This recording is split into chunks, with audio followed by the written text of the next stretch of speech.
Bonjour à tous, j'espère que vous allez bien. Aujourd'hui, on va parler du burn-out, de la ménopause et de leur impact sur le cerveau. Cette vidéo est inspirée par le fait que j'ai souvent des femmes qui viennent suite à un burn-out souvent, parfois dépression, et qui me disent que notamment après un burn-out, que ça va beaucoup mieux physiquement, elles ont récupéré, elles travaillent, sauf au niveau cognitif, au niveau du cerveau. Il y a comme un blocage, des problèmes de concentration, la mémoire qui n'est pas revenue comme avant, encore un certain brouillard mental, un brouillard cérébral qui est là, qui est très désagréable, ne pas avoir les pensées au clair, etc. Et puis je me disais, c'est quand même bizarre parce que il y a un profil type comme ça qui vient toujours et c'est toujours au moment de la ménopause. Je me suis dit, est-ce qu'il y aurait une coïncidence? Est-ce qu'il y a quelque chose qui se passe, etc. J'ai fait mes recherches et puis je suis tombée sur les travaux du docteur Lisa Mosconi, qui est en fait une Italienne qui a son laboratoire de recherche aux États-Unis à New York, il me semble, et dont la spécialité, c'est vraiment le cerveau des femmes et le cerveau au moment de la ménopause. Et après la ménopause, en fait, tout ce qui va se passer comme changement dans le cerveau dû à la ménopause. Et donc j'ai un peu regardé tout ça et j'ai pu faire le lien en fait avec le burn-out que finalement il va y avoir un double impact quand il y a burn-out plus ménopause en même temps, ou pourquoi certains burn-out pourraient apparaître plus facilement au moment de la ménopause justement. Alors, il faut savoir que notre cerveau est rempli de récepteurs aux œstrogènes, c'est-à-dire qu'ils sont les œstrogènes vont, alors de plein d'autres hormones, hein, mais là ça va être vraiment les œstrogènes qui nous intéressent.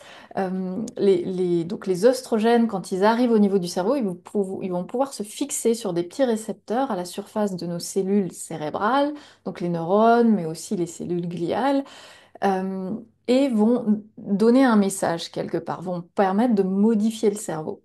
Donc déjà, on sait hein, que chez les femmes, les œstrogènes sont très variables, déjà bien avant la ménopause, en fonction de notre cycle, hein, on est cyclique au niveau des hormones, notamment des œstrogènes.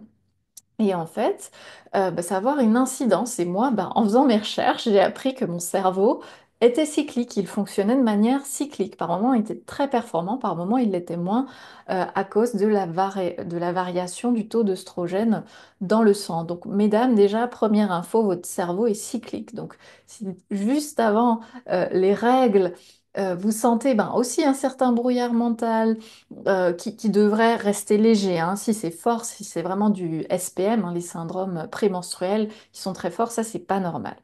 Mais je veux dire légèrement qu'on ait euh, plus de difficultés à travailler, moins de concentration, un peu moins de mémoire, c'est tout à fait normal quand ça reste léger, évidemment.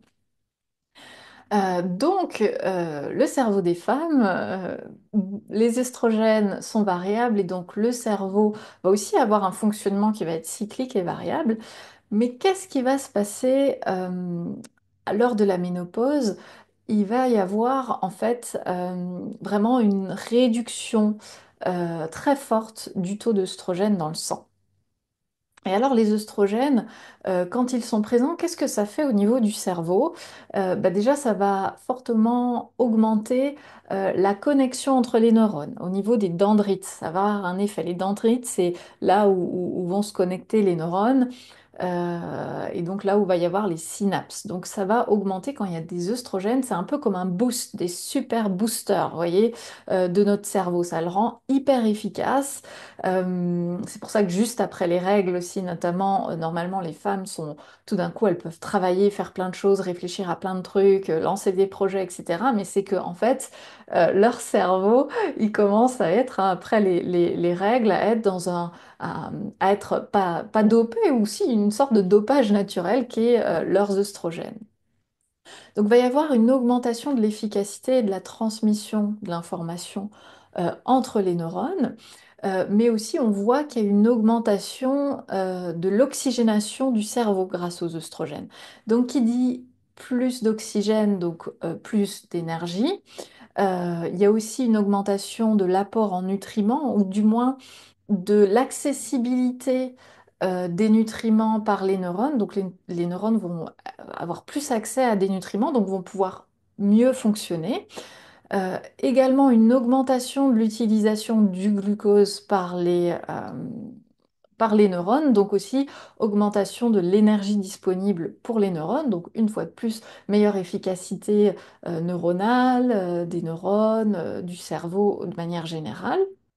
Et il y a aussi une augmentation de l'immunoprotection, donc c'est-à-dire de la protection immunitaire par les œstrogènes de notre cerveau. Enfin, c'est pas les œstrogènes qui augmentent on va dire indirect, mais voilà, il y a une augmentation de l'immunoprotection.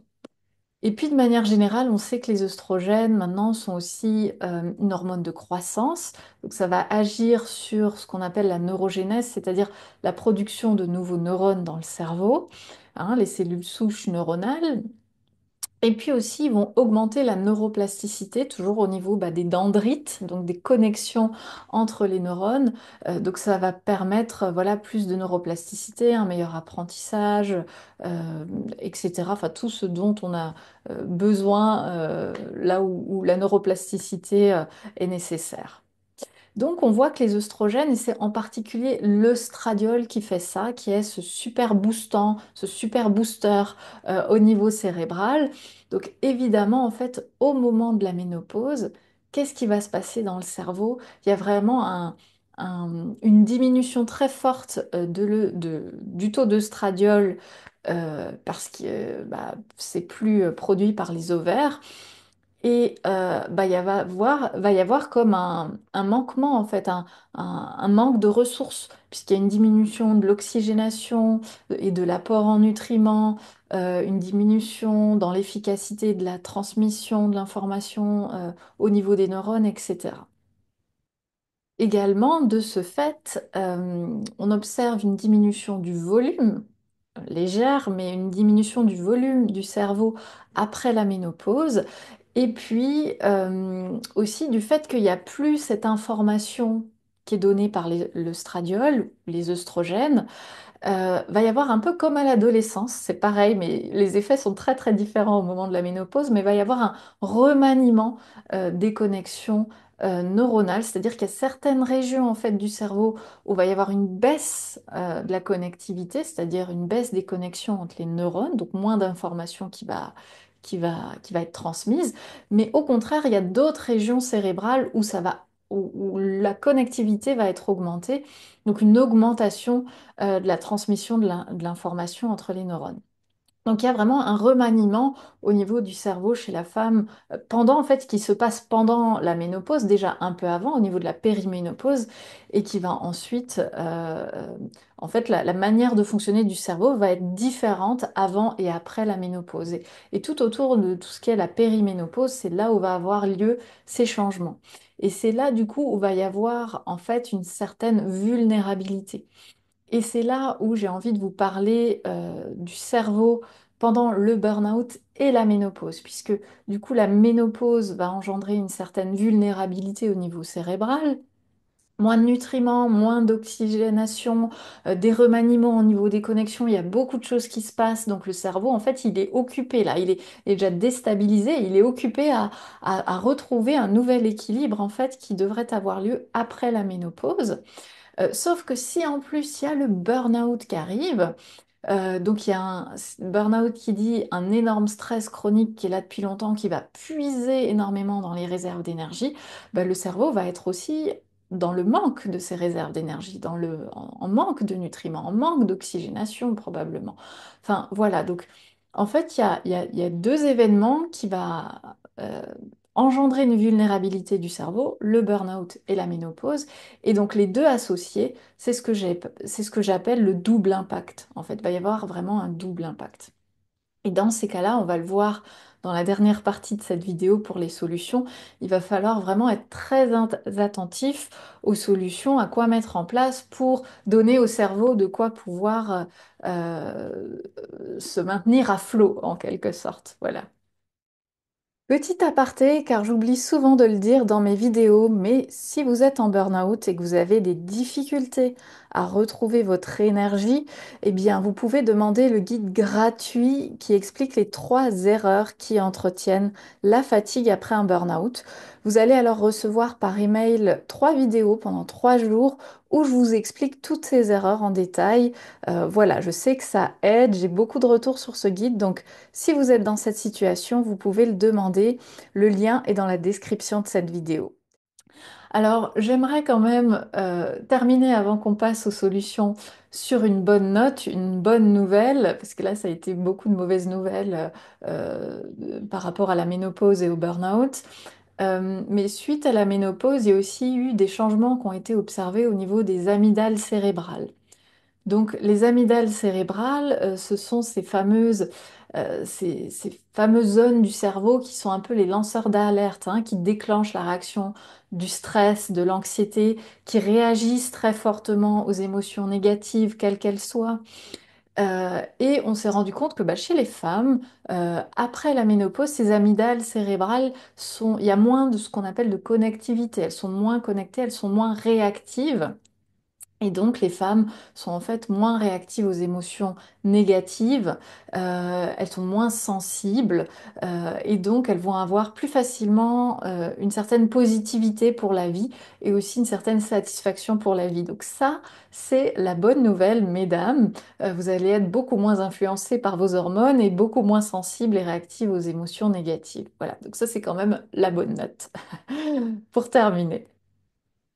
Alors maintenant, on va passer à la troisième et dernière partie qui est celle des solutions qu'on peut mettre en place. Alors que vous soyez juste en cours de ménopause, périménopausée, euh, ou même en burn-out, ou bah, surtout les deux. Voilà. Donc au niveau des solutions, donc évidemment, la première chose à faire s'il y a ménopause et qu'on commence à observer des symptômes de ménopause, c'est d'aller voir votre gynécologue, hein, mesdames, tout simplement, c'est le médecin spécialiste.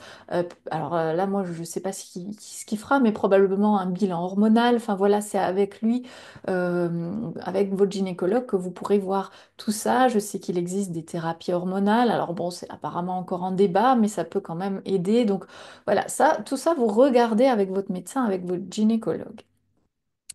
Maintenant, il y a aussi des choses qu'on peut mettre en place naturellement, qui est la base de l'hygiène de vie, mais qui va être un réel soutien au moment de la ménopause et en plus s'il y a un burn-out. Alors, tout d'abord, la première chose, qui dit cerveau, qui dit bon sommeil. Il faut absolument avoir un bon sommeil. Pendant le sommeil, en fait, c'est le seul moment où le cerveau va pouvoir se réparer et nettoyer les toxines qu'il a. Donc, il faut du sommeil profond. Donc, c'est pas juste dormir, on peut rester bloqué en sommeil léger. Il faut vraiment aller en profondeur dans le sommeil profond. Donc, pour ça, éviter les excitants le soir, éviter le café, faire des choses relaxantes le soir également. Je parle beaucoup plus du sommeil et de sa capacité de réparation dans le cerveau dans une vidéo que j'ai faite récemment qui s'appelle Les pouvoirs d'auto-guérison du corps. Il y a toute une partie sur le cerveau et le sommeil. Donc je vais vous mettre ça aussi en description de cette vidéo. Donc vraiment, chouchouter votre sommeil, c'est très très important. Ensuite, il y a autre chose, c'est tout ce qui est de l'ordre de l'alimentation, des compléments alimentaires. Donc déjà, bah, éviter l'alcool. Si déjà, l'alcool, c'est vraiment, ça va perturber le cerveau, ça va perturber tout le corps. Mais ça va être vraiment une toxine, ralentir le cerveau, bloquer les processus de réparation. Donc là, on va vraiment éviter pendant la ménopause d'en consommer vraiment le minimum. Ça va aussi déshydrater le cerveau, ce qui est très mauvais pour le fonctionnement des neurones. Éviter les sucres, éviter de consommer trop de glucides. Par contre, consommer beaucoup de protéines et beaucoup de bonnes graisses. On va penser également aux oméga 3, se supplémenter en oméga 3, notamment en DHA. Le PA c'est bien, mais le DHA surtout c'est très bien pour le cerveau. Tout ce qui est les petits poissons gras à consommer, ça c'est excellent pour le cerveau. De l'huile d'olive, etc. Ça va avoir un effet protecteur sur le cerveau. Et puis aussi pour compenser pendant la ménopause la diminution d'oxygénation et de flux sanguin en fait au niveau du cerveau. Ce qui peut être intéressant, c'est de se supplémenter pendant un certain temps en ginkgo biloba, qui est une plante qui va permettre d'augmenter l'apport sanguin au niveau du cerveau. Donc c'est pour ça que souvent quand parfois les étudiants ils prennent ça, ou on peut prendre ça pour augmenter sa capacité de mémoire et de concentration. Alors c'est parce qu'en fait on augmente le flux sanguin au niveau du cerveau, donc augmentation de l'oxygénation, augmentation de l'apport en nutriments aussi. Alors évidemment, dès qu'on arrête la supplémentation, ça s'arrête aussi, mais par moment, pour compenser, par moment, ça peut être utile. Voilà. Et puis, ben, au niveau de la ménopause, ce qui est souvent conseillé, c'est de faire du sport, faire une activité sportive modérée, c'est-à-dire certes un peu cardio, mais pas trop, on peut encore facilement avoir du souffle et respirer. Alors ça, c'est à voir et c'est à modérer en fonction du burn-out, de la sévérité du burn-out et où on en est dans la récupération. À certains stades de récupération du burn-out, le sport n'est pas forcément conseillé, il peut être plus... euh, euh, il va peut-être plus freiner la récupération et ça va nous épuiser. Donc attention à voir, mais si vous êtes plutôt en bonne forme physique malgré les symptômes cognitifs, là, vraiment maintenir une activité physique 2, 3 fois par semaine, ça va beaucoup aider en fait à stimuler le métabolisme et à stimuler ce qu'on appelle les mitochondries, qui elles sont des petites usines à l'intérieur de nos cellules et qui vont permettre la production notamment d'ATP. On sait aussi que pendant la ménopause, il peut y avoir une crise de l'ATP, c'est-à-dire une diminution de la production d'ATP et donc moins d'énergie disponible au niveau du cerveau et des neurones. Voilà pour cette vidéo. J'ai donné pas mal d'informations. J'espère qu'elle vous a été utile. Dites-moi en commentaire si vous avez vécu ce genre de symptômes au moment de la ménopause, tout ce qui est brouillard mental, baisse de concentration, difficulté à trouver vos mots, des troubles de la mémoire. Et si vous avez fait aussi peut-être un burn-out en même moment que la ménopause, ou est-ce que peut-être qu'un burn-out a été confondu avec ménopause, moi, je pense qu'il faudrait encore faire des recherches de ce côté-là parce qu'on doit confondre pas mal de choses. Donc voilà, dites-moi en commentaire quel est votre vécu, votre expérience par rapport à ça. Et puis, je vous dis à très bientôt pour d'autres vidéos.